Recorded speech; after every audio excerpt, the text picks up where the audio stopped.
જે મારા મેલડીના બૈના એની માથે દુઃખ બહુ પડ્યા છે, એનો પાર નથી. ગમે એટલા દુઃખ પડે પણ તારું એકેય રૂવાડું ફરકે નહીં. હું તને હવાયો કરું તો હું મેલડી મારા હીરિયા. મારી હું હોશિયાળો નકામો.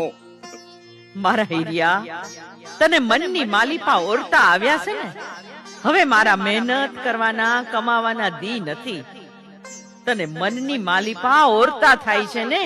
હું ક્યાં રહીશ, મને કોણ ખાવા દેશે, મને કોણ રાખશે? મારા હીરિયા, હું તને મેલડી કહું છું.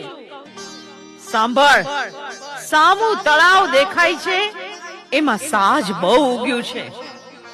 દીકરા, ઈ તળાવમાંથી સાજની 2 કોળી વાઢી લે. પછી તળાવની પાળ માથે બેઠો બેઠો એક કંડિયો બનાવ.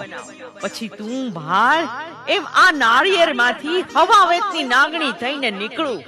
એને તું ભળાય એમ કંડિયામાં બેસી જાવ ને તો એમ માનજે હું પારગરી મેલડી બોલી હતી. મારા હીરિયા, હું હવાવેતની નાગણી બની જાઉં અને તું હવે વાદીડો બની જા. જો સામે લીલા વાંસ ઉભા છે, એમાંથી એક વાંસ વાઢીને એનો એક પાવો બનાવ. પછી ગામડે ગામડે ગામના ચોકમાં ખેલ માંડ અને તું પાવો વગાડ. હું કંડિયામાંથી બહાર નીકળી ગામના ચોકમાં રમત નો માંડું તો હું તારી દેવી મેલડી નહીં. જોજે હો મારી, મને પારકા ગામને સીમાડે લાવીને છેતરતી નહીં મારી માં. અમારા જાયલા બાવડા મેલીશ નહીં હે મારી દેવી. સાંભળ મારા હીરિયા, ગામના ચોકમાં રમત માંડજે. પછી તારા મોઢા ઉપર પાવો રાખીને ફૂંક મારજે.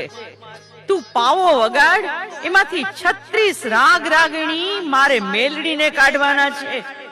તને પાવો આવડે કે નો આવડે, તું ખાલી પાવાને ફૂંક મારજે. મુંજાતો નહીં દીકરા. પછી ગામડે ગામડે વાદીનો વેશ લઈને રમત માંડજે. મારા હીરિયા, તારું ભલું થશે.